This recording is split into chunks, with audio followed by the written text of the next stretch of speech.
ಆತ್ಮೀಯ ವೀಕ್ಷಕರೇ, ಕಳೆದ ಬಾರಿ ನಿಮ್ಮ ಆರಾಧ್ಯ ಟಿವಿ ಚಿಕ್ಕಬಳ್ಳಾಪುರದ KCHN ವ್ಯಾಲಿಗಳ 3ನೇ ಹಂತದ ಶುದ್ಧೀಕರಣದ ಬಗ್ಗೆ ಧ್ವನಿ ಎತ್ತಿ ಶಾಸಕರ ಸಂಸದರ ಗಮನ ಸೆಳೆಯುವ ಕೆಲಸ ಮಾಡಿದ್ದು ತಮಗೆಲ್ಲ ಗೊತ್ತೇ ಇದೆ. ಆ ವಿಚಾರಕ್ಕೆ ಇಂದು ಕ್ಷೇತ್ರದ ಪ್ರಭಾವಿ ನಾಯಕರೊಬ್ಬರು ಸ್ಪಂದಿಸಿದ್ದಾರೆ. ನಿಜಕ್ಕೂ ಇದು ಒಂದು ಉತ್ಸುಕ ವಿಚಾರ. ಎಸ್ ವೀಕ್ಷಕರೇ, ಚಿಕ್ಕಬಳ್ಳಾಪುರ ವಿಧಾನಸಭಾ ಕ್ಷೇತ್ರದ ಜನಪ್ರಿಯ ನಾಯಕರಾದ ಶ್ರೀಯುತ ಸಂದೀಪ್ ರೆಡ್ಡಿರವರು ಇಂದು ಮಾಧ್ಯಮಗಳೊಂದಿಗೆ ಮಾತನಾಡುತ್ತಾ 3ನೇ ಹಂತದ ಶುದ್ಧೀಕರಣದ ಬಗ್ಗೆ ಸ್ಥಳೀಯ ಶಾಸಕರನ್ನು ತೀವ್ರ ತರಾಟೆಗೆ ತೆಗೆದುಕೊಂಡಿದ್ದಾರೆ. ಭಾಜಪದ ನಾಯಕರನ್ನು ಅಯೋಗ್ಯರು, ಮುಟ್ಟಾಳರು, ಅಸಮರ್ಥರು ಎಂದು ಹೇಳಿಕೆ ನೀಡಿದ್ದ ಶಾಸಕ ಪ್ರದೀಪ್ ಈಶ್ವರ್ ಅವರ ಮೇಲೆ ಅವರ ಮಾತುಗಳಿಗೆ ಮಾನ್ಯ ಸಂದೀಪ್ ರೆಡ್ಡಿರವರು ಕೆಂಡಾಮಂಡಲರಾಗಿ ತಮ್ಮ ಆಕ್ರೋಶ ಹೊರಹಾಕಿದ್ದಾರೆ. ಮಾನ್ಯ ಶಾಸಕರಿಗೆ ಬುದ್ಧಿ ಮಾತುಗಳನ್ನು ಹೇಳುವುದರ ಜೊತೆಗೆ ಅವರ ಮಾತುಗಳ ಮೇಲೆ ನಿಗಾ ವಹಿಸುವಂತೆಯೂ ಸಲಹೆ ನೀಡಿದ್ದಾರೆ. ಈ ಸಮಯದಲ್ಲಿ KCHN ವ್ಯಾಲಿಗಳ ನೀರಿನಿಂದ ಆಗುವ ಸಮಸ್ಯೆಗಳ ಬಗ್ಗೆ ಮಾತನಾಡಿದ ಸಂದೀಪ್ ರೆಡ್ಡಿರವರು 3ನೇ ಹಂತದ ಶುದ್ಧೀಕರಣದ ಬಗ್ಗೆ ಮೂಕ ಪ್ರೇಕ್ಷಕರಂತೆ ವರ್ತಿಸುತ್ತಿರುವ ಶಾಸಕ ಪ್ರದೀಪ್ ಈಶ್ವರ್ ಅವರ ಮೇಲೆ ಹರಿಹಾಯ್ದರು. ನಾವು ಶಾಸಕರಾಗುವ ಮೊದಲು ಇದೇ KCHN ವ್ಯಾಲಿ ನೀರಿನ ಬಗ್ಗೆ ಅನೇಕ ವಿಡಿಯೋಗಳನ್ನು ಮಾಡಿ ಕಿಡ್ನಿ ವೈಫಲ್ಯ, ಕ್ಯಾನ್ಸರ್ ಮತ್ತಿತರ ಸಮಸ್ಯೆಗಳು ತಲೆ ಎತ್ತುತ್ತವೆ ಎಂದು ಹೇಳಿದ್ದೀರಿ. ಆದರೆ ಈಗ ತಾವೇ ಶಾಸಕರಾದರೂ ಶುದ್ಧೀಕರಣದ ಬಗ್ಗೆ ಪಿನ್ ಡ್ರಾಪ್ ಸೈಲೆಂಟ್ನಲ್ಲಿದ್ದೀರಿ. ಏಕೆ, ತಮಗೆ ಬದ್ಧತೆ ಇಲ್ಲವೇ ಎಂದು ಪ್ರಶ್ನಿಸಿದ್ದಾರೆ. ಇದೇ ಅಲ್ಲದೆ ಮುಂದೆ ಬರುವ ಬಜೆಟ್ನಲ್ಲಿ ಶುದ್ಧೀಕರಣಕ್ಕಾಗಿ ಹಣ ಮೀಸಲಿಡದೆ ಹೋದರೆ ಚಿಕ್ಕಬಳ್ಳಾಪುರದಿಂದ ಗೆರಾವ್ ಮಾಡುವುದಾಗಿ, ಮನೆಯ ಮುಂದೆ ಸತ್ಯಾಗ್ರಹ ಮಾಡುವುದಾಗಿಯೂ ಖಡಕ್ ಎಚ್ಚರಿಕೆ ನೀಡಿದ್ದಾರೆ ಸಂದೀಪ್ ರೆಡ್ಡಿರವರು ಮಾನ್ಯ ಶಾಸಕರಾದ ಪ್ರದೀಪ್ ಈಶ್ವರ್ ಅವರಿಗೆ. ನನ್ನ ತಾಯಿ ಅಂತ ಇರುವಂತ ಬಿಜೆಪಿ ಪಕ್ಷನ, ಅದರ ನಾಯಕರನ್ನ ಮೂರ್ಖರು, ಮುಟ್ಟಾಳರು, ಕಳ್ಳರಾಗಿದ್ರೆ ನೀನ್ ಕರ್ಕೊಂಬಂದು ಜೈಲ್ಗೆ ಹಾಕ್ಸಪ್ಪ. ಸರ್ಕಾರ ನಿಂದೇ ಅಲ್ಲ.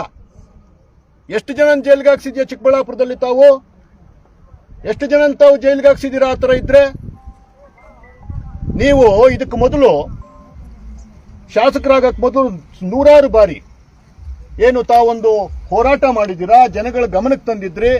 3ನೇ ಹಂತದ ನೀರಿನ ಶುದ್ಧೀಕರಣ ಆಗಬೇಕು, ಇಲ್ಲಾಂದ್ರೆ ಕಿಡ್ನಿಗಳು ಫೇಲ್ ಆಗುತ್ತೆ, ಕ್ಯಾನ್ಸರ್ ಬರುತ್ತೆ.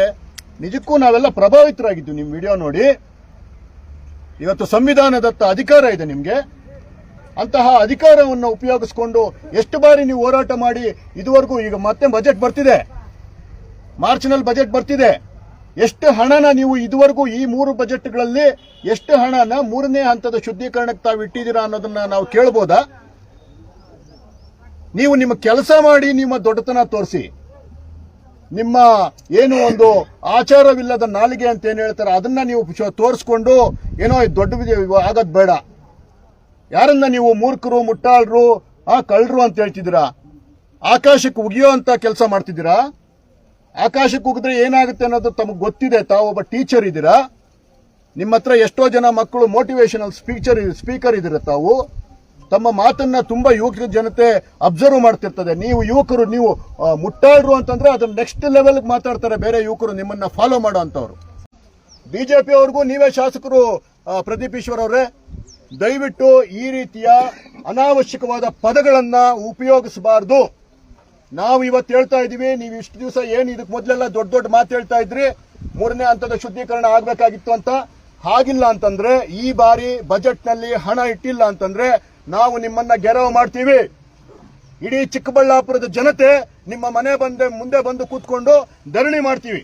ಅಹೋರಾತ್ರಿ ಧರಣಿ ಮಾಡ್ತೀವಿ, ಉಪವಾಸ ಸತ್ಯಾಗ್ರಹ ಮಾಡ್ತೀವಿ. ಸತ್ತೋಗ್ತಾ ಇದಾರ್ರಿ ಜನಗಳು. ಕಂದವಾರದ ಹತ್ರ ಹೋಗಿ ನಿಂತ್ಕೊಳ್ಳಿ. ಯಾವತ್ತಾದ್ರೂ ಇದ್ರೆ ಅಲ್ಲಿ ಹೋಗಿ 1-2 ದಿವಸ ಯಾರ್ದಾದ್ರೂ ಮನೆಯಲ್ಲಿ ಒಂದು ವಾಸ್ತವ್ಯ ಮಾಡಿ. ಸೊಳ್ಳೆಗಳು ಎಷ್ಟೆಷ್ಟು ದೊಡ್ಡದಿದೆ ಗೊತ್ತಾ? ಒಂದು ಜಿರಳೆ ಗಾತ್ರ ಆಗಿದೆ ಸೊಳ್ಳೆ. ಆ ರೀತಿಯ ಪರಿಸ್ಥಿತಿ ತಂದಿಟ್ಟಿದ್ದೀರಿ. ಇವತ್ತು 3ನೇ ಹಂತದ ಶುದ್ಧೀಕರಣ ಮಾಡಬೇಕು ಅನ್ನೋ ಒಂದು ಸಣ್ಣ ಬದ್ಧತೆ ಇಲ್ಲ. ಪೆರೇಸಂದ್ರದಲ್ಲಿ ನಿಮ್ಮ ಮನೆ ಹತ್ರ ಇರುವಂತಹ ಹಾಸ್ಪಿಟಲ್, ಇವತ್ತು ಹಾಸ್ಪಿಟಲ್ ಓಪನ್ ಆಗಿಲ್ಲ, ಬರೀ ಕಾಲೇಜ್ ಮಾತ್ರ ನಡೀತಾ ಇದೆ. ಹಾಸ್ಪಿಟಲ್ ಓಪನ್ ಆಗಿದ್ಯಾ? ಎಷ್ಟು ಜನ ಪಾಪ ಆಕ್ಸಿಡೆಂಟ್ ಆಗಿರೋರು, ಹೃದಯಾಘಾತ ಆಗಿರೋರು ಬೆಂಗಳೂರಿಗೆ ಹೋಗೋಷ್ಟಕ್ಕೆ ಮಾರ್ಗ ಮಧ್ಯದಲ್ಲಿ ಸತ್ತೋಗ್ತಾ ಇದ್ದಾರೆ. ಇದಕ್ಕೆಲ್ಲ ಯಾರು ನೇರ ಹೊಣೆ? ನೀವೇ, ಸರ್ಕಾರದವರೇ ಇದಕ್ಕೆಲ್ಲ ನೇರ ಹೊಣೆ. ಇದನ್ನೆಲ್ಲ ನೀವು ಅಡ್ರೆಸ್ ಮಾಡ್ರಿ. ನಿಮ್ಗೇನೋ ಜೀರಾಮ್ಜಿದೋ ಅಥವಾ ಮನ್ರೇಗಾದೋ ಏನೋ ತಪ್ಪಿದ್ರೆ ಡೇಟಾ ಇಟ್ಕೊಂಡು ಕೆಲಸ ಮಾಡಿ, ಕ್ವಶನ್ ಮಾಡಿ. ಸಂವಿಧಾನದತ್ತವಾದ ಶಕ್ತಿಯನ್ನ ನಾವೆಲ್ಲ ಸೇರಿ ಕೊಟ್ಟಿದ್ದೀವಿ ನಿಮಗೆ. ಪ್ರಜಾಪ್ರಭುತ್ವ ನಿಮಗೆ ಕೊಟ್ಟಿದೆ. ಅಂಬೇಡ್ಕರ್ ಅವರು ಬರೆದಿರೋ ಸಂವಿಧಾನದಲ್ಲಿ ಅತ್ಯುನ್ನತವಾದ ಶಕ್ತಿಯನ್ನ ನೀವು ಗಳಿಸ್ಕೊಂಡಿದ್ದೀರಾ. ಆದ್ರೆ ನೀವು ಮಾಡ್ತಿರೋದೇನು? ಜಿಲ್ಲಾ ಉಸ್ತುವಾರಿ ಮಂತ್ರಿಗಳು 3ನೇ ಹಂತದ ಶುದ್ಧೀಕರಣ ಅಗತ್ಯ ಇಲ್ಲ, ಅದು ಕುಡಿಯೋದಕ್ಕೆ ಮಾತ್ರ ನಾವು ಕೊಡ್ತಾ ಇರೋದು ಅಂತರ್ಜಲ ವೃದ್ಧಿಗೆ ಅಂತ ಹೇಳ್ತಾರೆ. ನೀವು 3ನೇ ಶುದ್ಧೀಕರಣ ಕೇಳ್ತಾ ಇದ್ದೀರಿ. ಅಂತರ್ಜಲ ವೃದ್ಧಿ ಆದಾಗ ಎಲ್ಲಿ ಹೋಗುತ್ತೆ ಸರ್ ನೀರು? ನಾವೆಲ್ಲ ಯಾವ್ದ್ರ ಮೇಲೆ ಡಿಪೆಂಡ್ ಆಗಿದ್ದೀವಿ ಸರ್? ಬೋರ್ವೆಲ್ಸ್ ಮೇಲೆ ಡಿಪೆಂಡ್ ಆಗಿದ್ದೀವಿ. ಅಂತರ್ವೃದ್ಧಿ ಜಲ ಆದಾಗ ನೀವೇನು ಕೃಷಿಗೆ ಮಾತ್ರ ಹೋಗುತ್ತಾ? ನೀವೇನಾದ್ರೂ ಆ ಥರ ಕೃಷಿಗೆ ಒಂದು ಸಪ್ರೇಟ್ ಆಗಿ ಬೋರ್ವೆಲ್ಲು ಅಥವಾ ನೀರಿಗೆ ಕುಡಿಯೋ ನೀರಿಗೆ ಬೋರ್ವೆಲ್ಲು ಆ ಥರದ್ದೇನೋ ಮಾಡಿಕೊಂಡು ಟೆಕ್ನಾಲಜಿ ಮಾಡಿದರೆ ತುಂಬ ಸಂತೋಷ.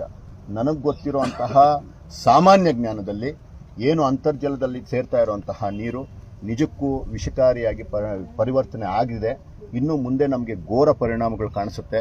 ನಾನು ಸಿಂಪಲ್ ಆಗಿ ಹೇಳ್ತಿದ್ದೀನಲ್ಲ, ಇವ್ರು ಯಾರು ಕೊಟ್ಟಿಲ್ಲ ಅಂದರೆ ನಾನು ಇಷ್ಟರಲ್ಲಿ ಇದನ್ನು ಡೇಟಾ ಮೇಲೆ ವರ್ಕ್ ಮಾಡ್ತಾ ಇದ್ದೀನಿ. 3-4 ವರ್ಷಗಳ ಹಿಂದೆ ಏನು ನಮಗೆ ಡಯಾಲಿಸಿಸ್ ಪೇಷಂಟ್ಗಳಿರ್ಬೋದು, ಕ್ಯಾನ್ಸರ್ ಪೇಷಂಟ್ಗಳಿರ್ಬೋದು ನನ್ನ ಚಿಕ್ಕಬಳ್ಳಾಪುರ ತಾಲೂಕಲ್ಲಿ ಎಷ್ಟಿದ್ರು, ಇವತ್ತೇನಾಗಿದೆ ಇದನ್ನ ಎಲ್ಲರ ಗಮನಕ್ಕೆ ತರುವಂತಹ ಕೆಲಸವನ್ನು ನಾವು ಜನತೆಯ ಪರವಾಗಿ ಮಾಡ್ತೀವಿ. ನಾವು ಏನು MC ಸುಧಾಕರ್ ಅವರ ಬಗ್ಗೆ ನಂಗೆ ಅಪಾರವಾದ ಗೌರವ ಇದೆ. ಅವರನ್ನೂ ಸಹ ಕಳಕಳಿಯಾಗಿ ಕೇಳ್ಕೊತಾ ಇದ್ದೀನಿ, ಅಣ್ಣ ದಯವಿಟ್ಟು ನಮಗೆ 3ನೇ ಹಂತದ ಶುದ್ಧೀಕರಣ ಮಾಡುವಂಥ ಕೆಲಸ ಮಾಡಿ. ಪಕ್ಷಭೇದ ಎಲ್ಲ ಮರೆತು ನಿಮ್ಮ ಜೊತೆ ಕೆಲಸ ಮಾಡ್ತೀವಿ. ಎಲೆಕ್ಷನ್ ಬಂದಾಗ ಆವತ್ತು ನೀವೇನು ಕೆಲಸ ಮಾಡಿದ್ರೆ ಅದ್ರ ಮೇಲೆ ಡಿಬೇಟ್ ಮಾಡೋಣಂತೆ. ದಯವಿಟ್ಟು ನಮಗೆ 3ನೇ ಹಂತದ ಶುದ್ಧೀಕರಣ ಮಾಡುವಂಥ ಕಡೆ ಗಮನ ಕೊಡಿ ಅಂತ ತುಂಬ ಕಳಕಳಿಯಾಗಿ ಮನವಿ ಮಾಡ್ತಾ ಇದ್ದೀನಿ. ಕೊಡಬೇಕಂತ ಡೆಫಿನೆಟ್ ಆಗಿ ಆಗ್ರಹ ಮಾಡ್ತೀವಿ. ಇದಕ್ಕೆ ಮೊದಲು ಸಹ ಹಿಂದಿನ ಬಾರಿ ಅವರು ಬಜೆಟ್ ಮಾಡಕ್ ಮೊದಲು ಏನೋ ನಂದಿ ಹಿಲ್ಸ್ಗೆ ಏನೋ ಬರಬೇಕು ಅಂತೇಳಿ ಈ ಥರದ್ದೆಲ್ಲ ಆದಾಗ ಸಹ ನಾವು ಇದನ್ನ ಆಗ್ರಹ ಪೂರ್ವಕವಾಗಿ ಕೇಳಿದ್ವಿ.